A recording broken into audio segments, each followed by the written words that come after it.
Good morning students.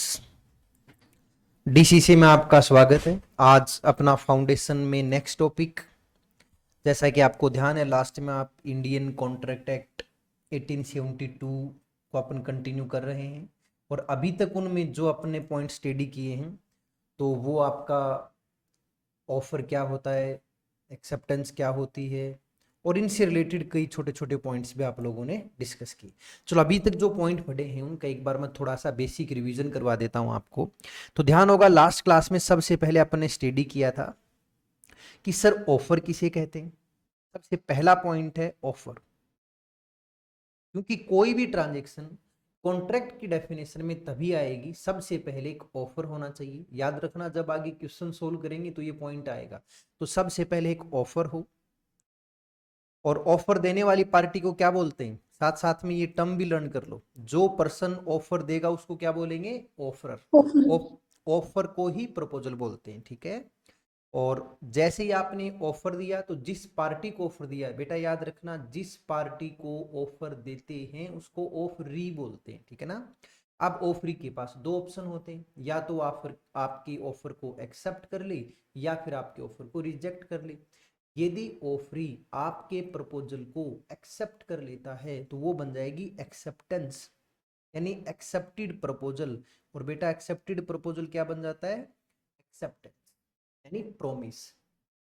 और यदि उस प्रोमिस में कंसीडरेशन हो, यानी कॉन्ट्रैक्ट करने वाली दोनों पार्टीज को वहां पर कोई ना कोई चीज रिटर्न में मिल रही हो, यानी क्या हो, कंसीडरेशन। तो सबसे पहले ऑफर, ऑफर के बाद में एक्सेप्टेंस विद कंसीडरेशन, तो ये आपकी ट्रांजैक्शन क्या बन जाएगी, तो आप बोलोगे सर ये ट्रांजैक्शन आपकी बन जाती है एग्रीमेंट। बिल्कुल, ये आपकी ट्रांजैक्शन यहां पर आकर के क्या बन जाती है, एग्रीमेंट। लेकिन क्वेश्चन ये आता है कि सर हमें तो कॉन्ट्रैक्ट बनाना है ना, हमें तो कॉन्ट्रैक्ट की डेफिनेशन में पहुंचना है, हमें तो यहां पहुंचना है। तो आप एग्रीमेंट तो बन गई आपकी ट्रांजैक्शन, तो बेटा आपको ध्यान है ना, लास्ट क्लास में आपने पढ़ा था कि वही एग्रीमेंट कॉन्ट्रैक्ट होंगे। एग्रीमेंट कौन से, सभी एग्रीमेंट तो कॉन्ट्रैक्ट होते ही नहीं ना, तो सिर्फ वही एग्रीमेंट कॉन्ट्रैक्ट होंगे जो कि लॉ के द्वारा अनफोर्सेबल हो, अनफोर्सेबल बाय लॉ। तो जो एग्रीमेंट लॉ के द्वारा अनफोर्सेबल होंगे वो एग्रीमेंट क्या कहलाएंगे, कॉन्ट्रैक्ट। यानी कॉन्ट्रैक्ट की डेफिनेशन में सिर्फ वही एग्रीमेंट आएंगे जो कि अनफोर्सेबल हो। अब आप बोलोगे सर हमें क्या पता चले कि कौन से एग्रीमेंट लॉ के द्वारा अनफोर्सेबल होते हैं और कौन से एग्रीमेंट नहीं होते।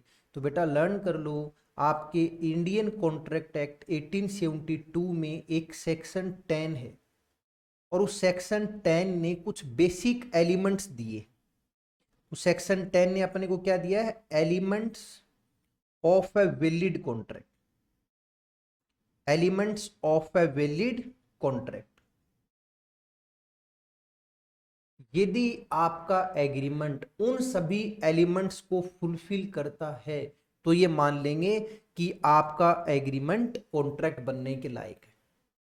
अब आप बोलोगे सर वो एलिमेंट क्या क्या है, तो बेटा लास्ट क्लास में एक पॉइंट आपने पढ़ा था कि कम से कम दो पार्टी होनी चाहिए। पहला एलिमेंट तो यही है, टू पार्टीज। कोई भी कॉन्ट्रैक्ट में मिनिमम टू पार्टीज का होना जरूरी है। एक वो जो ऑफर देगा तो आप बोलोगे ऑफरर, और दूसरा वो जो कि एक्सेप्टेंस करेगा जिसको आप बोलोगे ऑफरिंग। तो कोई भी एग्रीमेंट कॉन्ट्रैक्ट की डेफिनेशन में तभी कवर होगा, सबसे पहले उस एग्रीमेंट में कितनी पार्टी होनी चाहिए, दो पार्टी। सेकंड जो पॉइंट आप लोगों ने लास्ट क्लास में पढ़ा था, ध्यान दें बेटा, आपको ध्यान होगा ना, intention to create legal relationship, intention to create legal relationship, intention to create legal relationship. देखो जो भी लोग, हाँ माइनर नहीं होना चाहिए, आर्ची बेटा बिल्कुल सही बोल रहे हैं, माइनर नहीं होना चाहिए, अपन आगे स्टडी करेंगे। तो सबसे पहले तो दो पार्टी होनी चाहिए आपके एग्रीमेंट में। और सेकंड जो इंपॉर्टेंट पॉइंट है, लास्ट क्लास में अपन थोड़ा सा समय कम था इसलिए इस पॉइंट को शायद उतना अच्छी तरह से मैं समझा नहीं पाया था, आज इसको डिटेल में डिस्कशन करेंगे। देखो, आप जो कॉन्ट्रैक्ट कर रहे हो तो कॉन्ट्रैक्ट करने वाली पार्टीज का इंटेंशन लीगल रिलेशनशिप क्रिएट करना हो। यानी आप जो कॉन्ट्रैक्ट कर रहे हो तो आपका इंटेंशन लीगल रिलेशनशिप क्रिएट करना हो। जैसे फॉर एग्जाम्पल, आपके घर पे कोई आप ऐसे फैमिली फंक्शंस रखते हैं, ठीक है, कोई फेस्टिवल फंक्शंस रखते हैं और उनमें आप लोगों को इनवाइट करते हैं। कुछ लोग आते हैं, कुछ लोग नहीं आते हैं। तो कोई नहीं आए लेकिन आपने तो उसके हिसाब से प्रिपरेशन की थी और लोग कम आए, तो जो लोग नहीं आए उनके कारण आपकी पूरी व्यवस्था सही नहीं रही। खाना ज़्यादा बनवा लिया या खाना ज़्यादा मंगवा लिया, आए कम लोग, तो जो लोग नहीं आए उनके अगेंस्ट में आप केस कर सकते हो क्या? नहीं कर सकते ना, क्योंकि ठीक है, आपने किसी को इनवाइट किया था, यानी आपने ऑफर दिया था, अगले बंदे ने ऑफर एक्सेप्ट किया था, मना तो कोई नहीं करता, सब यही बोलते हैं ना कि हाँ भाई जरूर आएंगे, लेकिन आते नहीं है सब लोग। तो ऐसे जो एग्रीमेंट्स हैं, ये एग्रीमेंट्स तो हो सकते हैं कुछ हद तक, बट ये इनका इंटेंशन लीगल रिलेशनशिप क्रिएट करना नहीं है। तो जो फैमिली फंक्शंस के एग्रीमेंट्स, जो सोशल इनविटेशंस और एग्रीमेंट्स हैं, जो डोमेस्टिक एग्रीमेंट्स, जैसे एक हस्बैंड ने अपनी वाइफ से प्रोमिस किया कि अब की बार बर्थडे पर मैं आपको ये चीज़ दिलवा दूंगा, अब की बार मैरिज एनिवर्सरी पर आपको मैं ये चीज़ दिलवा दूंगा। या एक फादर अपने बेटा या बेटी से कई बार ऐसे प्रोमिस करता है कि बेटा अब की बार आप अच्छी तरह से पढ़ाई करो, यदि आपके इतने मार्क्स आ गए या आपकी सीएमए फाउंडेशन में ऑल ओवर इंडिया फर्स्ट 5 में से कोई रैंक आ गई तो मैं आपको लैपटॉप दिलवा दूंगा, या जो आपको मोबाइल फ़ोन अच्छा लगेगा वो दिलवा दें। तो ये ठीक है, पापा की तरफ से प्रोमिस है और आपने उस ऑफर को एक्सेप्ट किया। आपने पापा की उस प्रोमिस को ध्यान में रखते हुए खूब मेहनत की और उन्हीं मम्मी पापा के आशीर्वाद से आपकी all over India first rank आ गई। अब मम्मी पापा बोल रहे हैं कि यार बेटा अब की बार नहीं, नेक्स्ट टाइम पक्का सीएमए इंटर में भी तू सेम चीज को रिपीट कर दे और अब की बार तेरी बाइक पक्की। तो क्या अपन पापा पे केस कर सकते हैं? नहीं कर सकते। ये डोमेस्टिक एग्रीमेंट्स, क्योंकि यहाँ जो इंटेंशन था वो लीगल रिलेशनशिप क्रिएट करना नहीं था। तो बेटा प्लीज सेकंड पॉइंट, यानी सेकंड जो बेसिक एलिमेंट है कि कोई भी एग्रीमेंट कॉन्ट्रैक्ट की डेफिनेशन में तभी आएगा जब आपका intention to create legal relationship हो। ठीक है, चलो मैं इस थ्योरी को स्टडी कराता हूं। तो इस थ्योरी पे आना please. Intention to create legal relationship, इसमें लिखा है कि the intention of parties must be to create legal relationship between them. यानी एग्रीमेंट की पार्टीज का इंटेंशन लीगल रिलेशनशिप क्रिएट करना हो। सोशल और डोमेस्टिक टाइप्स ऑफ एग्रीमेंट, जो सोशल और डोमेस्टिक टाइप ऑफ एग्रीमेंट है जिसके मैंने आपको खूब सारे एग्जांपल्स दिए, आर नॉट एनफोर्सेबल। चलो आपकी सुविधा के लिए एक एग्जांपल और स्टडी कर लेते हैं। एक एग्जांपल भी गिवन है कि अनिल ने इनवाइट किया सुनील को टू डिनर। अनिल ने सुनील को बुलाया कि चल यार मेरे घर पे आना या कहीं पर्टिकुलर प्लेस पे अपन डिनर करेंगे। And then forgets all about it, और फिर अनिल ही भूल गया। यानी अनिल ने सुनील को ऑफर दिया कि क्या आप मेरे साथ डिनर करोगे। सुनील ने बोला कि ठीक है भाई मैं डिनर करूंगा, एंड फिर खुद अनिल ही भूल गया। यानी वो पर्टिकुलर जो वहां पर उसको डिनर पे बुला करके और खुद अनिल ही भूल गया। And goes out of town, और वो खुद ही टाउन से बाहर चला गया। यानी अब वो खुद ही वहां पर अवेलेबल नहीं है ऑन द स्टिपुलेटेड डेट। यानी जो डेट डिनर के लिए तय की थी उस डेट पर खुद अनिल ही नहीं आया, सुनील आ गया। तो यहां सुनील कंपनसेशन नहीं ले सकता, या सुनील कोई एक्सपेंसेज नहीं क्लेम कर सकता कि मैं इतनी दूर चल के आया, वहां पर अनिल मुझे मिला ही नहीं, जबकि उसने मुझे डिनर पे, क्योंकि ठीक है उसने डिनर पे आपको इनवाइट किया था, उसने ऑफर दिया था, आपने एक्सेप्ट किया, फिर उसने अपने प्रॉमिस को फुलफिल नहीं किया। बट ये एग्रीमेंट कौन सा है? ये एग्रीमेंट सोशल एग्रीमेंट्स है। यहाँ का इंटेंशन लीगल रिलेशनशिप क्रिएट करना नहीं था, इसलिए यहाँ पर ये कॉन्ट्रैक्ट की डेफिनेशन में कवर नहीं होगा और सुनील कंपनसेशन क्लेम नहीं कर सकता। एक केस था बालफोर वर्सेस बालफोर, 1999 का केस है, इंडियन केस नहीं है ये। केस का नाम बेटा लर्न मत करना, ठीक है, हाँ सेक्शन नंबर लर्न करना, जो जो इंपॉर्टेंट सेक्शन है, बट आप केस का नाम लर्न मत करना, ठीक है ना, ये आपकी नॉलेज के लिए दिया है। इस केस में क्या हुआ था, एक हस्बैंड ने अपनी वाइफ से वॉल्यूंटरली अपनी इच्छा से एक एग्रीमेंट किया था। वो हस्बैंड खूब पैसे कमाता था, तो उसकी वाइफ ने उसको बोला कि आप तो मेरा ध्यान ही नहीं रखते, ये नहीं रखते, वो नहीं रखते, खूब सुनाया। तो हस्बैंड ने बोला कि ठीक है, ऐसा करते हैं, मैं आपको हर महीने और 20,000 रुपये दे दिया करूंगा, फॉर एग्जाम्पल, ठीक है ना, हर महीने 20,000 रुपये दे दिया करूंगा, उससे आप कुछ भी करना, अपनी किटी पार्टी करना, जो भी मन में है वो करना। ठीक है, अब हस्बैंड ने कुछ दिन तो दिए, उसके बाद में भाई कोरोना आ गया, और जिसके कारण थोड़ी सी इनकम डिस्टर्ब हो गई। तो हस्बैंड ने 4-5 महीने और अपनी वाइफ को जो प्रॉमिस किया था वो पैसे नहीं दे रहे। वाइफ हस्बैंड के अगेंस्ट में केस कर देती है। हस्बैंड ने प्रॉमिस किया था कि मुझे हर महीने 20,000 रुपये देगा, लेकिन पिछले 5 महीने हो गई, 20,000 तो छोड़ो, 20 रुपये ही नहीं दे रहा ये तो प्रॉमिस का वोलेशन है, ये तो एग्रीमेंट का वोलेशन है। तो क्या ये एग्रीमेंट जो वाइफ और हस्बैंड के बीच में है, क्या ये अनफोर्सेबल है? क्या इस एग्रीमेंट का इंटेंशन लीगल रिलेशनशिप क्रिएट करना है? प्लीज बताओ ना आप लोग, आप समझदार लोग, इसलिए आपसे पूछ रहा हूं।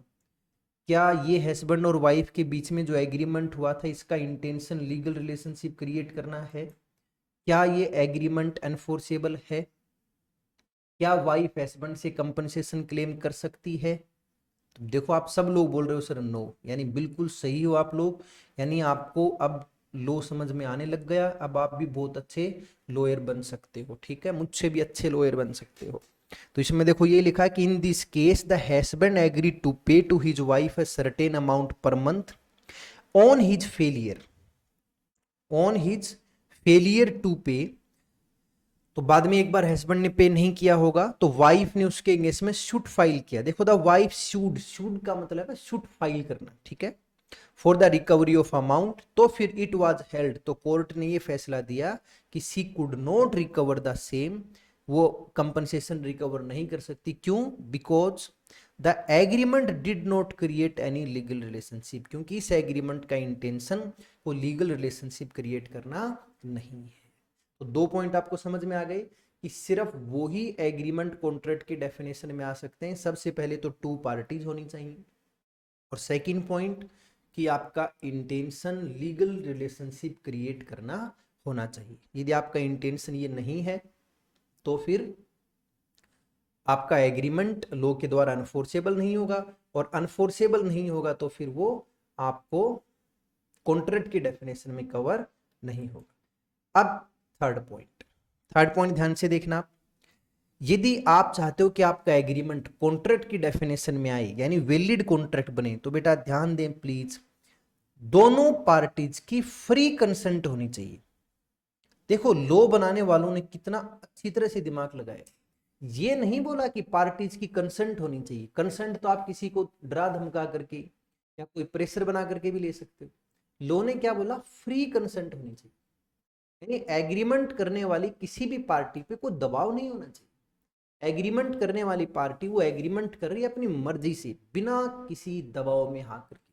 वो बोलते ना पूरा होश हवास में, सभी चीजों को समझने के बाद, और फिर पार्टी वॉल्यूंटरली अपनी इच्छा से और उस एग्रीमेंट में कवर हो रही। यदि आप किसी पार्टी के साथ एग्रीमेंट करते हो, ध्यान देना बेटा, यदि आप किसी पार्टी के साथ एग्रीमेंट करते हो उस पर दबाव बना करके, जैसे फॉर एग्जांपल एक पर्सन है, उसकी जयपुर में टोंक रोड पर, जो बहुत कॉमर्शियल रोड है और अच्छी जमीन की वैल्यू वहां पर, तो उसका टोंक रोड पर एक शोरूम है। तो एक दूसरा जो बाहुबली टाइप का जना है, तो उस बाहुबली ने उस जो जिसका वो ऑफिस है, जैसे अनिल नाम के बंदे का शोरूम है, उस पर दबाव बनाया कि तू तेरा ये टोंक रोड वाला ऑफिस मुझे 20 लाख रुपए में सेल कर, नहीं तो मैं तुझे या तेरे परिवार के किसी बंदे को और कुछ हानि पहुंचा दूं। अब उस बंदे ने डर के मारे और एग्रीमेंट पर साइन कर दिया कि ठीक है, मैं मेरा ये टोंक रोड का ऑफिस आपको 20 लाख रुपए में, मात्र 20 लाख रुपए में बेचने को तैयार। अब उसने साइन तो किए हैं, अब उसकी कंसेंट तो है, लेकिन क्या ये कंसेंट फ्री है? Only consent is not enough. सिर्फ कंसेंट होना काफी नहीं है, consent must be, consent must be free, free consent होनी चाहिए। अब आप बोलोगे सर फ्री कंसेंट कब होती है? तो बेटा ध्यान देना, इंडियन कॉन्ट्रैक्ट एक्ट ये बोलता है कि पार्टी की कंसेंट फ्री ही होती है जब तक कि वो कंसेंट बाय कोयर्सन कोयर्सन यानी डरा धमका करके, अनड्यू इन्फ्लुएंस कोई प्रेशर बना करके, बाय मिस रिप्रेजेंटेशन फैक्ट्स को गलत तरह से प्रेजेंट करके, या बाय फ्रॉड किसी के साथ फ्रॉड करके, या बाय मिस्टेक। बेटा 5 वर्ड बोल रहा हूं। यदि आपने अपनी पार्टी की consent by coercion, by undue influence, by misrepresentation, by fraud और बाय मिस्टेक यदि कंसेंट ली है, तो कंसेंट तो है वो, लेकिन वो कंसेंट फ्री नहीं है। और यदि पार्टी की कंसेंट फ्री नहीं है, वो किसी डर में या दबाव में या फ्रॉड के चलते हुए आपने उससे कंसेंट ली है, तो कंसेंट फ्री नहीं है, तो एग्रीमेंट वैलिड नहीं होगा। और ये जो 5 टर्म बताई मैंने आपको, coercion, undue influence, miss representation, fraud और मिस्टेक, आगे टॉपिक आएंगे और 5 टर्म्स को एक एक करके डिटेल में पढ़ेंगे। यहां तो सिर्फ आपको इतना सा पढ़ना है फ्री कंसेंट वाले पॉइंट में। देखो नेक्स्ट जो पॉइंट आप ध्यान से देखोगे तो नेक्स्ट पॉइंट अपना यही है, फ्री कंसेंट। तो यहां सिर्फ आपको इतना स्टडी करना है कि पार्टीज की कंसेंट फ्री नहीं होनी चाहिए। माफ करना, पार्टीज की कंसेंट फ्री होनी चाहिए, सिर्फ कंसेंट नहीं होनी चाहिए, बल्कि एग्रीमेंट की पार्टीज की कंसेंट फ्री कंसेंट होनी चाहिए, तभी आपका एग्रीमेंट वैलिड होगा। यदि पार्टीज की कंसेंट फ्री नहीं है तो फिर आपका एग्रीमेंट वैलिड नहीं होगा। देखो ये लिखा है कि the consent of the parties to the contract must be free, कि जो कॉन्ट्रैक्ट की पार्टीज उनकी कंसेंट फ्री हो, and consent would be considered as free consent, और कंसेंट को फ्री कंसेंट ही मानेंगे if it is not caused by coercion, by undue influence, by fraud, by misrepresentation और by mistake। यानी consent free ही होगी यदि वो कंसेंट बाय फ्रॉड नहीं है, बाय अनड्यू इन्फ्लुएंस नहीं है, बाय मिसरिप्रेजेंटेशन नहीं है, बाय कोयर्सन नहीं है, बाय मिस्टेक नहीं है, तो ये मानेंगे कि वो कंसेंट फ्री है। और फ्री कंसेंट है तो आपका एग्रीमेंट वैलिड है, और यदि फ्री कंसेंट नहीं है तो फिर आपका एग्रीमेंट वैलिड नहीं होगा। ठीक है, ये अपना थर्ड पॉइंट था। ये जो पढ़ रहे थे ना अपन की बेसिक एलिमेंट्स, तो पहला था 2 पार्टीज हो, सेकंड था intention to create legal relationship हो, और नेक्स्ट था फ्री कंसेंट। ठीक है, अब जो अपना इंपॉर्टेंट पॉइंट आएगा और वो है कॉम्पिटेंट पार्टीज, यानी capacity of parties to contract. Contract करने वाली पार्टीज कॉन्ट्रैक्ट करने के लिए कॉम्पिटेंट होनी चाहिए। अब आप बोलोगे सर कॉम्पिटेंट मींस, अरे बिल्कुल सिंपल बेटा, माइनर नहीं होनी चाहिए, एग्रीमेंट की कोई भी पार्टी माइनर नहीं हो, अनसाउंड माइंड की नहीं हो, और ऐसा कोई भी पर्सन नहीं हो जो कि लॉ के द्वारा डिस्क्वालीफाइड। हाँ, कई बार कई लोगों पर कोर्ट बैन लगा देता है, जैसे फॉर एग्जाम्पल कोई एक अनिल नाम का बंदा है, वो किसी कंपनी में डायरेक्टर है, और उस कंपनी में उसने कोई फ्रॉड किया, उस कंपनी ने कोई अकाउंटिंग मैनिपुलेशन किया। कई बार आप नहीं देखते कि कुछ कंपनीज में बैंक से लोन ले लिया, लोन वापस नहीं देते, फ्रॉड कर देते हैं, देश से बाहर भाग जाते हैं। ऐसे वो एक डायरेक्टर है, उसने कंपनी में रहते हुए खूब सारी अमाउंट का फ्रॉड किया, जिसके कारण अब उस कंपनी की हालत बिल्कुल खराब हो चुकी है। कोर्ट में केस चला और कोर्ट ने बैन लगा दिया कि इस कंपनी का ये जो डायरेक्टर है अगले 15 साल तक, अगले 20 साल तक, अगले 5 साल तक किसी भी और कंपनी में डायरेक्टर नहीं बनेगा, कोई भी अपने नाम से इन्वेस्टमेंट नहीं करेगा, और जो इसने ऑलरेडी प्रॉपर्टी खरीद रखी है वो सब सीज कर रहे हैं, उनको ये सेल नहीं करेगा। तो वो बंदा माइनर भी नहीं है, अनसाउंड माइंड का नहीं है, लेकिन उस पर कोर्ट ने कुछ बैन लगा दिया ना कि वो प्रॉपर्टी सेल नहीं कर सकता, प्रॉपर्टी परचेज नहीं कर सकता, तो यानी वो एग्रीमेंट नहीं कर सकता। तो पार्टीज कॉम्पिटेंट ही होंगी यदि वो माइनर नहीं हो, अनसाउंड माइंड की नहीं हो, और लॉ के द्वारा डिस्क्वालिफाइड नहीं हो, तो पार्टी कॉम्पिटेंट है। और यदि पार्टी माइनर है, अनसाउंड माइंड की है, या लॉ के द्वारा डिस्क्वालिफाइड पर्सन है, तो वो इनकॉम्पिटेंट है, और इनकॉम्पिटेंट पर्सन एग्रीमेंट करेगा तो वो एग्रीमेंट वैलिड एग्रीमेंट नहीं होगा। चलिए इस थ्योरी को पढ़ते हैं। यहां पर आपको बताया इसमें कि capacity of parties to contract section 11 में, तो इसमें बताया यहां पर कि every person is competent to contract, कि हर पर्सन एग्रीमेंट करने के लिए कॉम्पिटेंट है, who has attained the age of majority, जो कि मेजर है। और मेजर किसको बोलते हैं? जिसकी एज 18 साल कंप्लीट हो चुकी है या 18 साल से ज्यादा है।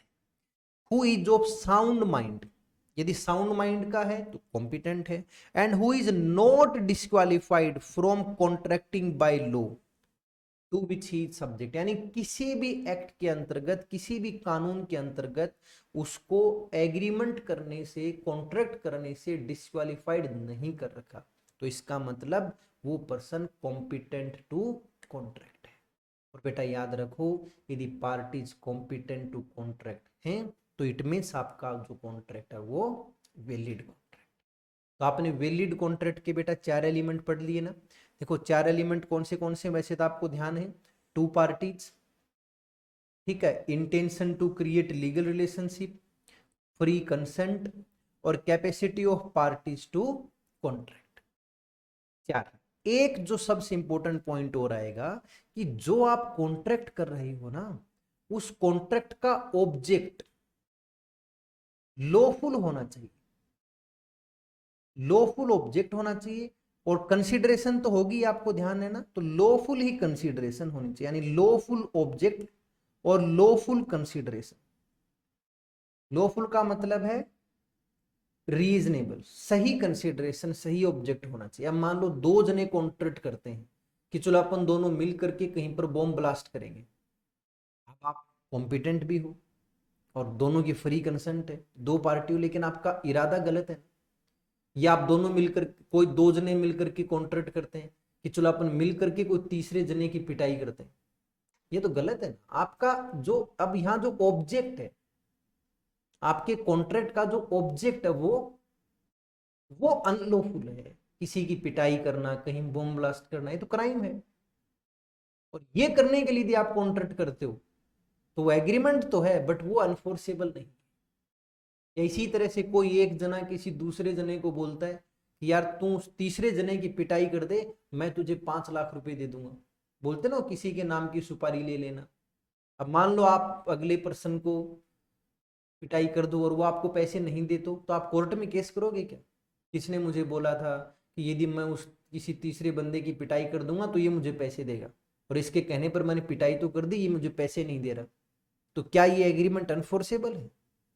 नहीं है। क्यों? क्योंकि यहाँ कंसीडरेशन अनलॉफुल है, कि आपने उस पैसे के बदले में जो काम किया है वो अनलॉफुल है, आपके कॉन्ट्रैक्ट का ऑब्जेक्ट अनलॉफुल है। ये तो एक्ट के खिलाफ है, क्राइम करना, तो ये तो एक तरह से मोरल ऑफेंस है।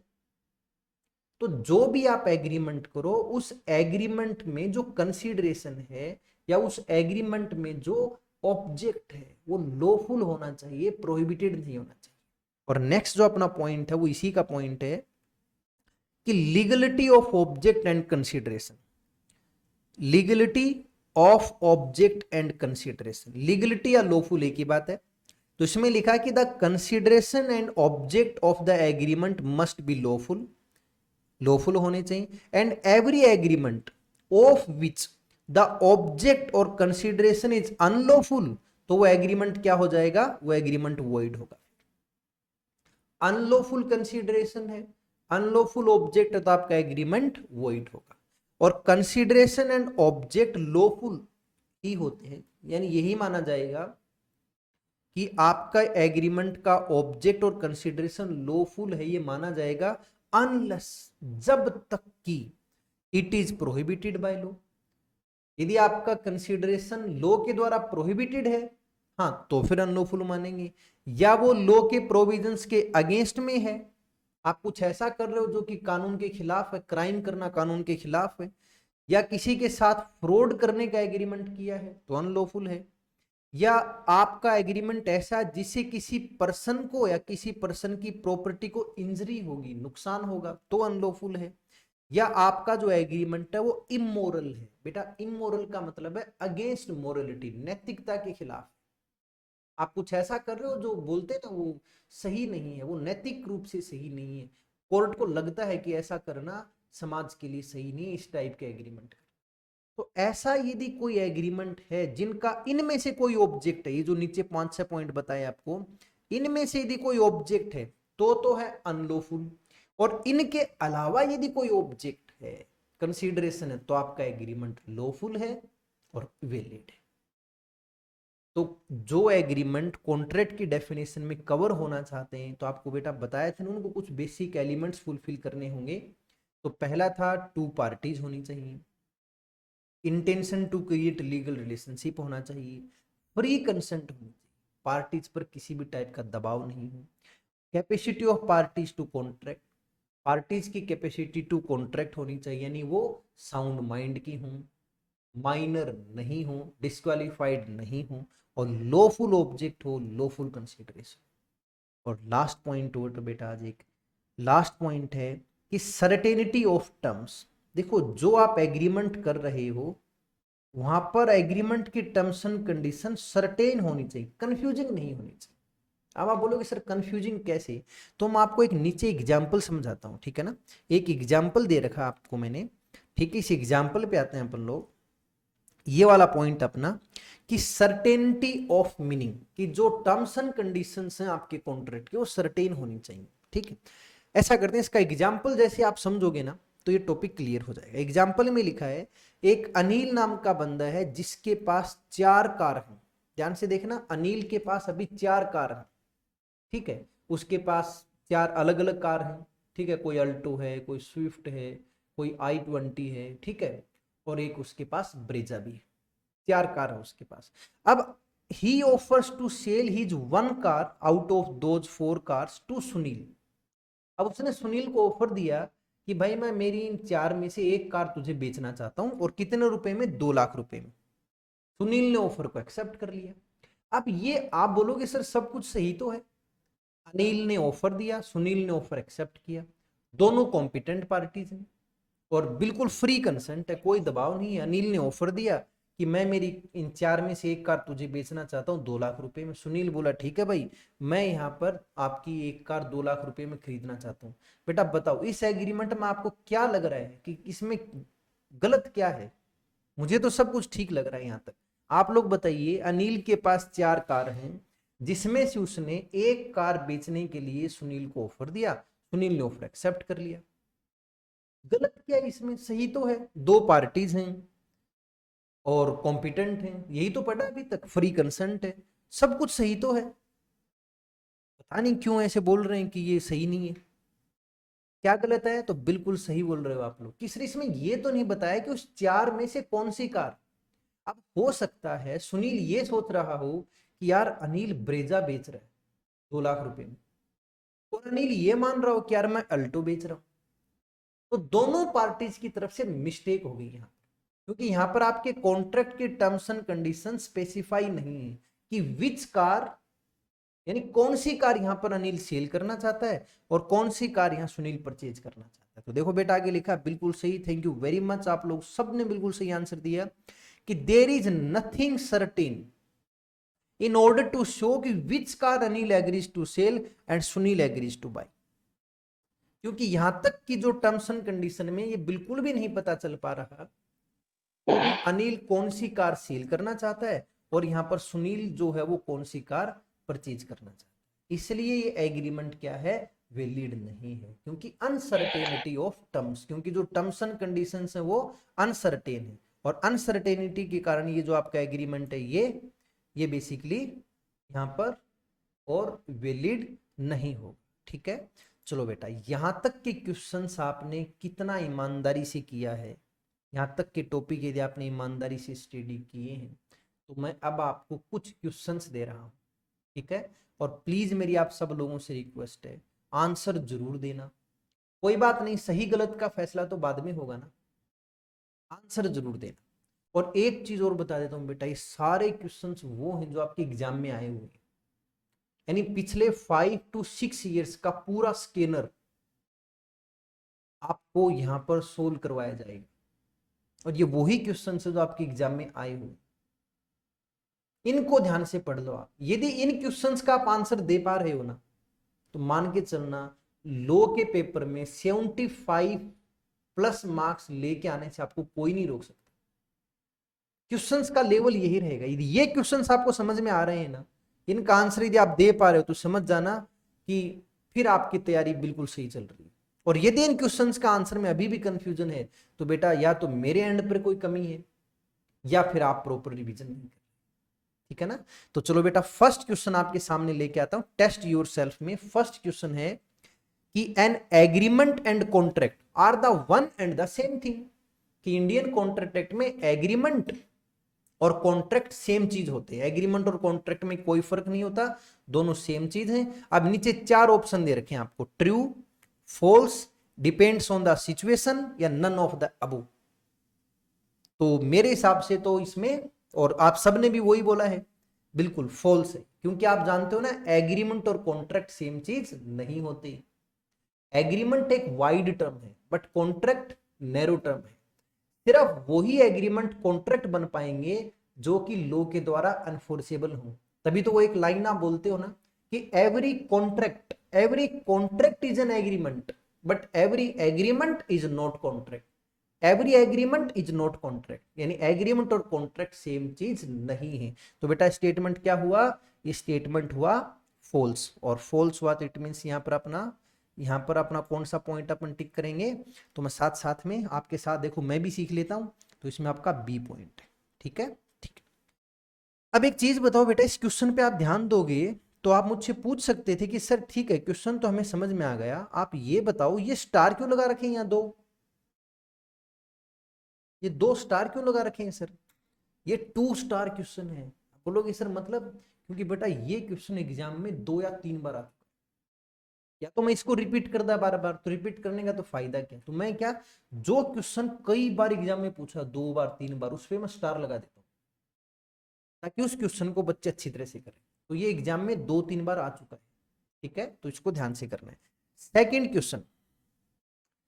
क्वेश्चन आपके सामने है, प्लीज आंसर दें बेटा। सेकंड क्वेश्चन कि the term proposal used in the Indian contract act is synonyms with the term, यानी इंडियन कॉन्ट्रैक्ट एक्ट में जो प्रपोजल बोलते हैं तो वो किसका सिनोनिम्स है। यानी इन 4 में से कोई एक ऐसा वर्ड है जो कि प्रपोजल का सिनोनिम्स है। प्रपोजल और वो एक ही चीज होते हैं, कॉन्ट्रैक्ट, ऑफर, एग्रीमेंट या NOTA, none of the above. NOTA का मतलब होता है नन ऑफ द अबव। हाँ तो बिल्कुल सही बोल रहे हैं बेटा आप लोग कि सर ऑफर वो टर्म है जो कि प्रपोजल की सिनोनिम्स है, ठीक है ना। मैंने बोला था ना बेटा, आप टर्म्स को ध्यान से सुन लो, लो से इजी सब्जेक्ट ही नहीं होगा ना, तो रटना पड़ेगा इसको, समझना है, सिर्फ याद अपने आप होगा। थर्ड क्वेश्चन आपके सामने है, प्रपोजल और ऑफर की डेफिनेशन कौन से सेक्शन में है। तो आप बिल्कुल सही बोल देंगे कि सेक्शन 2A में। चलो वैसे तो आप लर्न रख लोगे बेटा, लेकिन मैं इसकी थोड़ी सी ट्रिक बता दूं आपको ताकि आप कभी भूलोगे नहीं। आप बोलोगे सर नेकी और पूछ पूछ, ये तो बता ही दो, चाहे आप कभी भी बता दिया करो। चलो बेटा बताता हूँ, देखो एक्चुअली क्या है, मैं एक बार वापिस से अपने डायग्राम पे आता हूँ, ठीक है ना, जहां से मैंने आपको पढ़ाना शुरू किया था।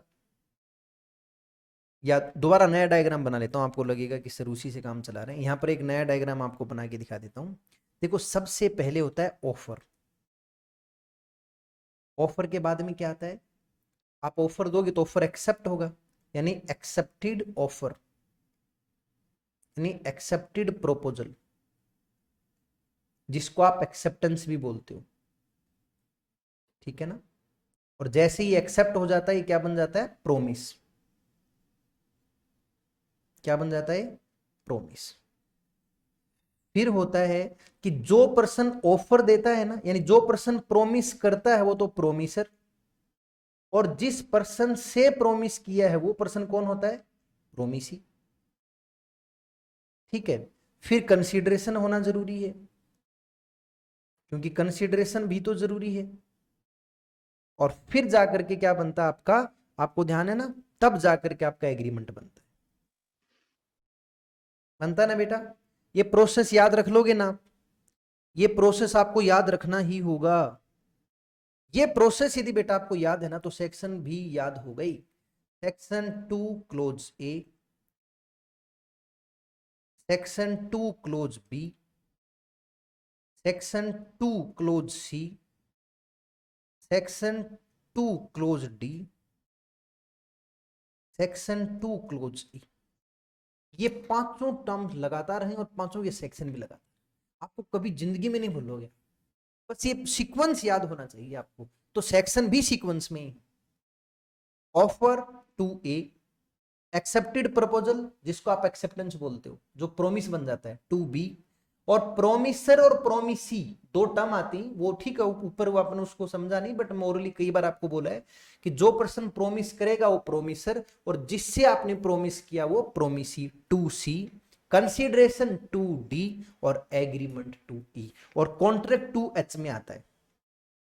ठीक है ना, कॉन्ट्रैक्ट का जो पॉइंट है वो टू एच में आता है, बीच में दो तीन पॉइंट और आते हैं, वॉइड कॉन्ट्रैक्ट, ठीक है, वॉइडेबल कॉन्ट्रैक्ट, जो मैं आगे पढ़ाऊंगा। तो एक कॉन्ट्रैक्ट का और लिख देता हूं यहां पर,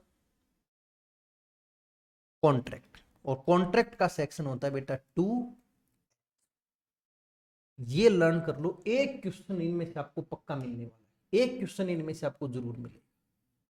ठीक है, तो सेक्शन 2A, सेक्शन 2B ये सीक्वेंस में होते हैं, तो इसलिए भूलने का कभी चांस, ये सीक्वेंस जिसको याद है ना, एक तो उसको सारी डेफिनेशंस लर्न हो जाएंगी और साथ में सेक्शन नंबर, इसलिए बार बार बोलता हूं लोगों को रटना मत, समझना, समझ लोगे तो दिमाग में जल्दी से आपको टॉपिक सेट हो जाएगा। हाँ तो बेटा क्वेश्चन नंबर 3 पढ़ रहे थे आप लोग, तो 3 में आपने मुझे खूब सारे आंसर्स दिए हैं बच्चों ने, ठीक है ना। तो अपन 3 वाले क्वेश्चन में आपने कौन सा आंसर दिया, 2A, बिल्कुल मैं उसको हाईलाइट कर देता हूं आपकी नॉलेज के लिए, 2A।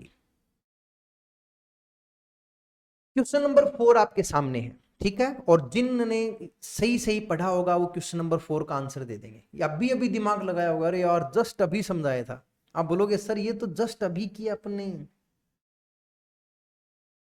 आंसर दो सभी लोग, आंसर दो, I am waiting for your answer please.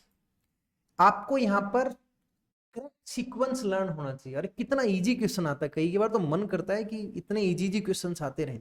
Offer, ठीक है, ऑफर के बाद एक्सेप्टेंस, कॉन्ट्रैक्ट नहीं नहीं, ये तो ये वाला हो नहीं सकता, ऑफर एक्सेप्टेंस कंसिडरेशन कॉन्ट्रैक्ट, हाँ बी ऑप्शन सही है। कॉन्ट्रैक्ट, कॉन्ट्रैक्ट पहले तो होगा ही नहीं, पहले तो ऑफर होगा, ऑफर, यानी इसमें बी ऑप्शन करेक्ट है, बिल्कुल सही, आप सही, सब लोगों ने सही आंसर दिया है। और इसमें आपका कौन सा ऑप्शन करेक्ट है, बी ऑप्शन करेक्ट है, तो ये लो इसको हाईलाइट कर देते हैं। अरे फिर तो आप तो लॉ के एक्सपर्ट बन गए ऐसे तो। नेक्स्ट क्वेश्चन, क्वेश्चन नंबर 5 आपके सामने है, ध्यान दें प्लीज, क्वेश्चन नंबर 5 आपके सामने है, ठीक है, ऑप्शन से बताइए, क्वेश्चन नंबर 5 के मैं नहीं बोल रहा हूं, आपको ही बताने होंगे क्वेश्चन नंबर 5 के, क्वेश्चन नंबर 5। चलो आप direct A B C D में से एक लिख दिया करो, ठीक है ना दिवांशु, डायरेक्ट आप ABC भी लिख दिया करो, कोई बात नहीं, ऐसे पूरा टाइप करने में टाइम समय लगता है। Okay sir. हाँ तो बताइए आप इसमें से 5 में से बेटा प्लीज, 5 में which option is best option, social agreements, you know social agreement, जैसे फ्रेंड को डिनर पे इनवाइट करना, बर्थडे पार्टी के लिए इनवाइट करना, या और कोई अपना ऐसे फेस्टिवल फंक्शंस हो उन पे इनवाइट करना, ये जो एग्रीमेंट्स हैं सोशल एग्रीमेंट्स हैं, क्या ये एग्रीमेंट अनफोर्सेबल है, क्या इन एग्रीमेंट को कोर्ट में एनफोर्स करवाया जा सकता है, तो आपका आंसर होगा यस, करवाया जा सकता है ना, नहीं करवाया जा सकता, बिल्कुल, तो सही ऑप्शन कौन सा है, बी ऑप्शन है, यू आर एब्सोल्युटली राइट। तो 5 में आपका जो ऑप्शन है वो बी ऑप्शन है, ठीक है। और एक चीज और ध्यान से देखो आप, 30 मार्क्स का कॉन्ट्रैक्ट आएगा आपको, 30 मार्क्स, और सारे ऐसे ही क्वेश्चन आएंगे, ऐसे ही क्वेश्चन आते हैं सारे। तो सोचो आप, यदि कॉन्ट्रैक्ट एक्ट और सेल ऑफ गुड्स एक्ट अच्छी तरह से कर लो तो 50 मार्क्स का पेपर आप क्या, 50 नंबर तो ये पास तो आप इजीली हो गए, लेकिन अपनी लड़ाई पास होने तक की नहीं है, पास होने तक की तो कोई लड़ाई नहीं है, वो तो बहुत इजी है, कुछ एक्स्ट्रा सोचना है। और क्यों नहीं सोचेंगे, जैसे आप जैसे मेहनती स्टूडेंट्स हैं, बिल्कुल हम फैकल्टीज भी पूरी कोशिश करेंगे। नेक्स्ट है आपके सामने क्वेश्चन नंबर 5, ये वो आपको ध्यान हो बालफर वाला केस था ना, अभी जस्ट थोड़ी देर पहले पढ़ाया था। तो क्वेश्चन नंबर 5 में गलती से क्या, क्वेश्चन नंबर 5 दो बार लिखा हुआ है प्लीज, ठीक है, माफ करना, ये थोड़ा टाइपिंग में गलती रह गई, क्वेश्चन नंबर 5 दो बार लिखा हुआ है, तो ये मान लो सेकंड वाला 5, ठीक है ना, सेकंड वाला 5, क्वेश्चन नंबर 5 मतलब नंबर 5 दो बार लिखा हुआ है। हाँ तो बिल्कुल, तो सेकंड वाला क्वेश्चन नंबर जो 5 है, ठीक है ना बेटा, उसमें कौन सा आंसर होगा कि agreements between a husband and wife living in friendly environment. बिल्कुल हस्बैंड और वाइफ पूरा प्यार और मोहब्बत से रहते हैं, तो वो एग्रीमेंट कौन सा एग्रीमेंट कहलाएगा? तो वो एग्रीमेंट क्या कहलाएगा? वो होगा वैलिड कॉन्ट्रैक्ट, या फिर वॉइड कॉन्ट्रैक्ट, या फिर डोमेस्टिक कॉन्ट्रैक्ट, या फिर वॉइडेबल कॉन्ट्रैक्ट। तो वो होगा डोमेस्टिक कॉन्ट्रैक्ट। कौन सा होगा बेटा? Domestic contract. तो अपना सही ऑप्शन कौन सा हुआ? C option, C option. Next 6 question, इसमें थोड़ा सा दिमाग लगाना पड़ेगा आपको। 6 क्वेश्चन, इसमें थोड़ा सा आपको दिमाग लगाना होगा कि according to Indian contract act, Indian contract act के अकॉर्डिंग प्रोमिस, एक बार तो याद करो आप, प्रोमिस कौन सी स्टेज होती है? एक्सेप्टेंस। ओके ठीक है, बिल्कुल ऑफर के बाद में आता है ना। देखो ध्यान होगा ना, वो 1 मिनट प्लीज, मैं आपको वापिस से वो स्टेज समझा देता हूं। देखो ये वाला टॉपिक आपको ध्यान है ना, मैं जब साइड में डायग्राम बना के आपको सेक्शंस के नंबर लर्न करवा रहा था। तो सेकंड पॉइंट है, जब ऑफर को एक्सेप्ट कर लेते हैं तब प्रोमिस बनता है। तो आइए अपन वापिस इसी क्वेश्चन पर। तो क्वेश्चन नंबर 6 है आपका कि according to Indian contract act 1872 a promise is a communication of intention to do something, या proposal which has been accepted, या gentleman word to do something, या स्टेटमेंट ऑन ओथ। तो 6 में बेस्ट आंसर बताइए आप। बिल्कुल सही है कि जब प्रपोजल एक्सेप्ट हो जाएगा, accepted proposal is called promise. You are absolutely right please. तो 6 क्वेश्चन में आपका कौन सा आंसर हुआ? बी ऑप्शन, बी ऑप्शन हुआ। ठीक है ना। अब देख लो, थोड़ा सा घुमा करके क्वेश्चन पूछा था, लेकिन वो भी आप लोगों ने सोल्व कर दिया। इसका मतलब आप इंटेलिजेंट तो बचपन से ही हो, लेकिन आप लोग कभी शो ऑफ नहीं करते। ये आप लोगों की बहुत बड़ी महानता है। ठीक है ना। चलो बेटा, अब क्वेश्चन नंबर 7 पे आते हैं। क्वेश्चन नंबर 7 पे देखिए आप कि अंडर सेक्शन 2 क्लोज बी। अब क्लोज बी समझते, आपके समझ में आ गया कि प्रोमिस की बात कर रहा है। If the person to whom proposal is made signifies his assent, यदि वो अपनी कंसेंट दे दे, तो the proposal is said to have been, तो क्या माना जाएगा कि प्रपोजल क्या हो गया? कंसेंट देते प्रपोजल हैव बीन एक्सेप्टेड। बिल्कुल सही, बिल्कुल सही, ए ऑप्शन। सब लोग ए ऑप्शन बोल रहे हैं। तो जब सब लोग आप ये बोल रहे हो तो मैं अकेला भी अलग नहीं जाऊंगा, मैं भी आपके साथ में ही रहूंगा। और ये लो, आप सब लोग यदि ए ऑप्शन बोल रहे हो तो फिर मैं अलग नहीं बोल सकता, मुझे आपका ही कहना मानना है और मुझे भी ए ऑप्शन ही बोलना होगा। ठीक है। क्वेश्चन नंबर 8 ध्यान से पढ़ो आप, दिमाग लगाना है क्वेश्चन नंबर 8 में। Question number 8, a contract consist of promise और एग्रीमेंट अनफोर्सेबल बाय लॉ, या एग्रीमेंट नॉट अनफोर्सेबल बाय लॉ, या इनवॉल्यूंटरी ऑब्लिगेशंस, या नोटा। तो कॉन्ट्रैक्ट का मीनिंग ध्यान है ना आपको कि agreement enforceable by law is a contract. तो कौन सा ऑप्शन हुआ? तो बिल्कुल सही, सब लोगों ने आंसर दिया है। और सब लोग जब आंसर देते हैं तो आंसर करेक्ट ही देते हैं।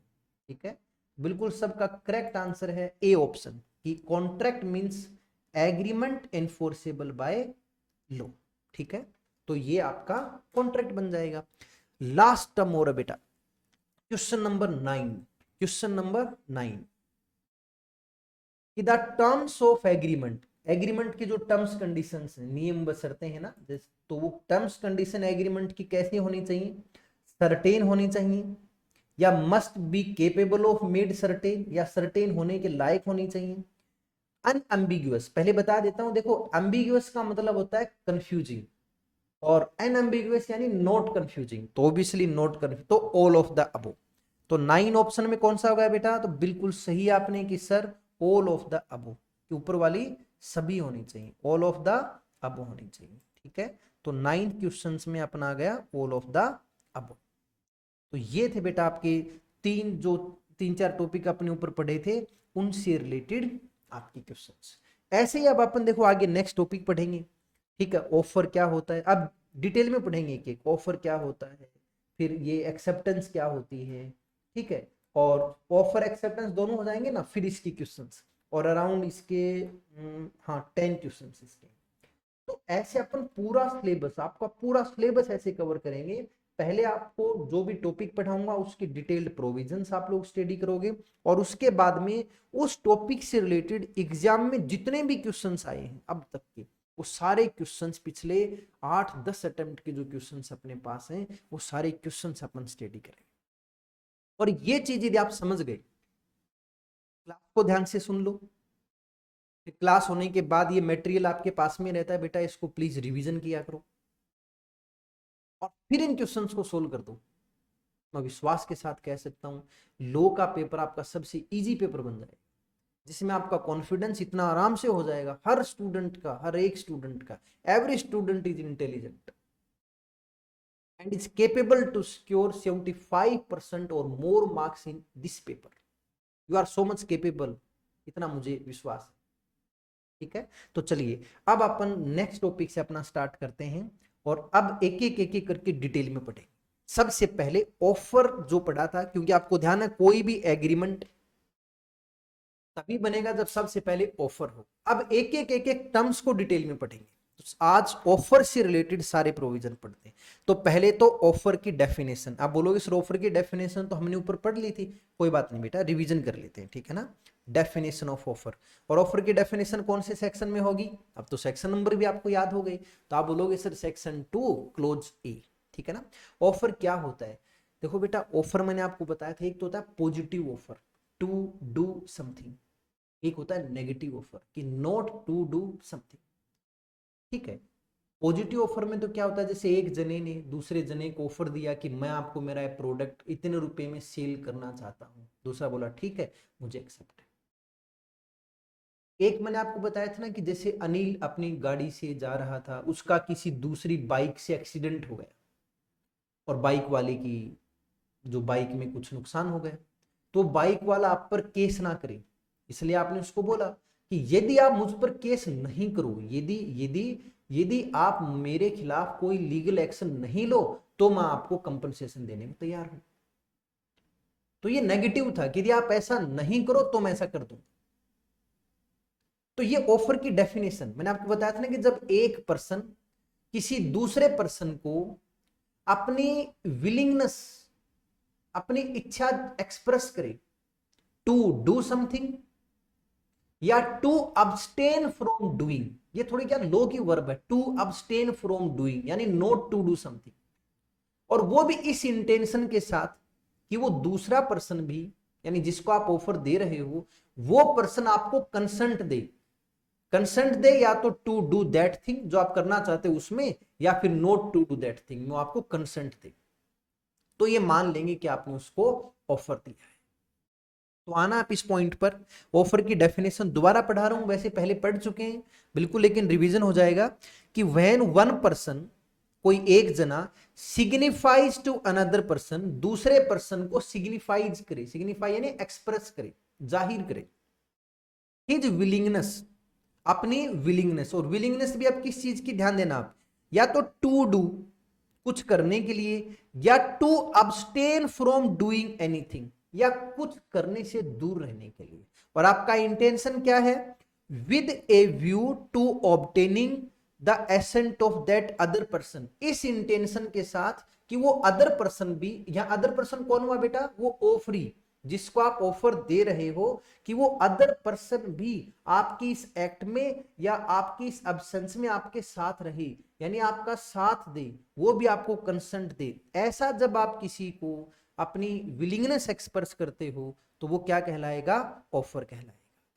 और बेटा नीचे लिखा है कि कोई भी ऑफर वैलिड तभी होगा जब आपने एक्सप्रेसली अपनी विलिंगनेस को जाहिर किया हो, और विलिंगनेस या तो टू डू और या फिर नॉट टू डू। सिर्फ इच्छा जाहिर करना काफी नहीं है, आपका इच्छा जाहिर करना इस इंटेंशन के साथ कि अगला बंदा भी आपको कंसेंट दे। अब जैसे मान लो आप 2-5 कोई जानकार लोग बैठे हैं, उनके सामने आप सिर्फ इतना बोलते हो कि यार मैं मेरी कार बेचने का मन बना रहा हूं, मैं चाहता हूं कि मेरी कार बेच दूं, अब ये ऑफर नहीं है, आपने सिर्फ इच्छा जाहिर की है। आप कितने में कार बेचोगे, आप कौन सी कार सेल करोगे, और किस पर्सन को करोगे, क्योंकि यहां पर आपका इंटेंशन अगले पर्सन की कंसेंट लेना नहीं है, सिर्फ उसको इंफॉर्मेशन देना था। ओनली इंफॉर्मेशन देना यदि इंटेंशन है, ओनली इन्फॉर्म करना इंटेंशन है, बेटा वो ऑफर नहीं है, फिर सिर्फ एक इंफॉर्मेशन है।